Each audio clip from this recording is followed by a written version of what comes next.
Baştan mehrem hemra bulun dostum sen.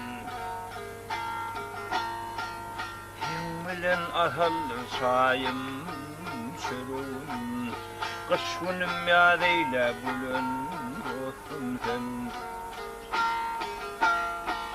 Sen bilendir kuşap nereden bilimi, kullanırdım görürüm ilimi.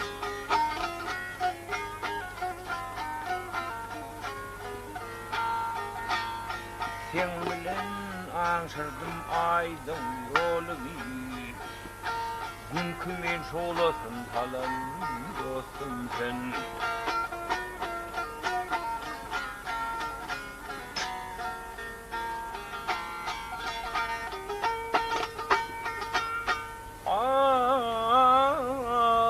Sen bilen bir kuşap nereden bilimi, sen bilen bir kuşap nereden bilimi, uğunurdum görürdüm ilimi.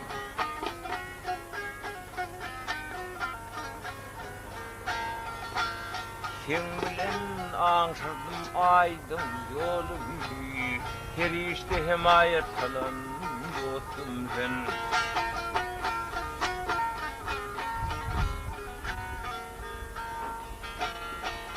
Sebepkersen bayramlarıma, toyuma,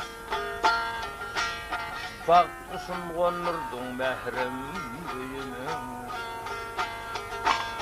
Dostluğun midime ömrüm boyunu, halal rahmet adın alan dostum sen.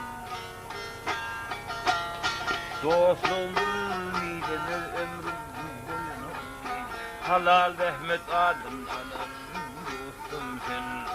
Her işte himayet alan dostum sen. Sakıda da başladım.